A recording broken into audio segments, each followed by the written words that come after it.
Nobody's talking about it, but the signs are everywhere. India and Pakistan are inching closer to a war that could change the future of Asia, and maybe the world. But this time, it's not just about territory. It's about nukes, politics, religion, and something even deeper.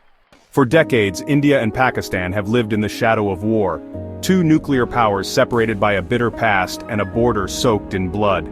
From the mountains of Kashmir to the deserts of Rajasthan, the tension is thick, and history is ready to repeat itself. But what's really going on? What's fueling the fire today? And is war really about to happen? Or is it just more noise? Let's break it all down.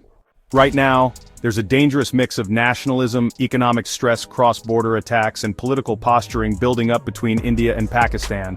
And this isn't just another flare-up. This one feels different. Here's the challenge. We're looking at two countries with over 1 billion people between them, both armed with nukes, both run by governments under pressure, and both accusing the other of supporting terrorism. So if this escalates, it won't just be a war between neighbors. It could trigger a regional disaster, and maybe worse. Let's rewind first. To understand how close we are to war today, we have to understand how we got here. Part 1. The roots of hatred. It all started in 1947. The British Empire split India into two countries, India for Hindus and Pakistan for Muslims. It was messy, violent, and left over 15 million people displaced, and over 2 million dead. The crown jewel of this division, Kashmir. A beautiful mountainous region that both countries claimed, and they've been fighting over it ever since. There have been 3 full-scale wars between India and Pakistan, in 1947, 1965, and 1971. Each time, thousands died. Each time, peace didn't last long. And here's where it gets dangerous. Both countries tested nuclear weapons in 1998. From that moment, the stakes got way higher. Part 2, the battlefield today. So what does the map look like now? Kashmir is still divided. India controls most of it, Pakistan controls a smaller slice. But both sides still claim the entire region. And over the past few years, things have heated up again. 2016 Uri attacks. 4 Indian soldiers were killed by Pakistani militants. India responded with what it called surgical strikes. 2019, Pulwama suicide bombing. A suicide bomber from a Pakistan-based group killed 40 Indian paramilitary officers. India retaliated with airstrikes inside Pakistan, the first time that's happened since 1971. Pakistan responded by shooting down an Indian jet.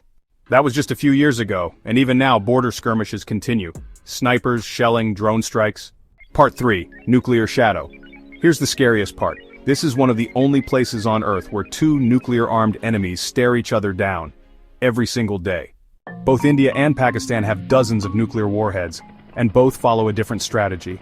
India has a no-first-use policy, meaning they'll only use nukes if they're attacked first. Pakistan refuses to commit to that. They say they'll use nukes if their existence is threatened, even by conventional war.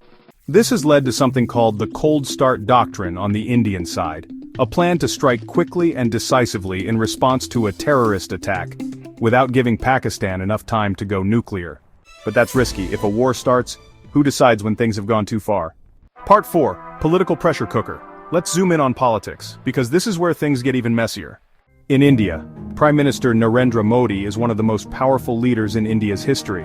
His party, the BJP, is deeply nationalistic and has taken a tough stance on Pakistan. Modi revoked Kashmir's special status in 2019, effectively making it fully part of India, which outraged Pakistan. In Pakistan, political chaos is the norm. Former Prime Minister Imran Khan was ousted and arrested. The military pulls the strings behind the scenes. The economy is collapsing. Inflation is skyrocketing, and there's an energy crisis. When things get bad at home, leaders often look for outside threats. Blaming India is a tried-and-true political move. Now enter China. China is Pakistan's strongest ally, and its biggest investor through the China-Pakistan Economic Corridor, or CPEC. It's also India's biggest rival in Asia. India and China have their own border clashes, including a deadly one in 2020 in the Galwan Valley. That means if India and Pakistan fight, and China gets involved, we're talking about a 3-way conflict between nuclear powers. There's another piece most people forget: water. The Indus Waters Treaty governs how India and Pakistan share rivers that flow through Kashmir. But as climate change hits, water becomes more valuable, and more weaponized. India has threatened to cut off water to Pakistan in the past. That could cripple Pakistan's agriculture. and spark a new kind of war. The scariest moment in recent memory? February 2019.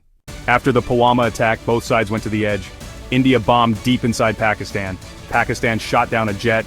India captured a pilot. Pakistan returned him days later, maybe to avoid full-scale war. But during those days, both countries put their nuclear forces on alert. The world watched and held its breath. And here's the thing. That almost war happened over a terrorist attack, not even a full-blown invasion. So the question is, what happens the next time there's a bombing, or an assassination, or a miscalculation? Right now things are tense, but not on fire. But the matchbox is full. All it takes is one spark.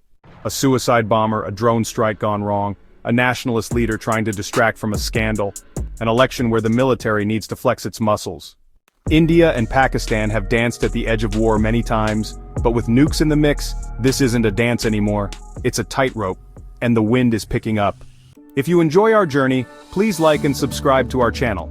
And if you like our content and want to support me, you are welcome to buy me a coffee. The link is in the description box.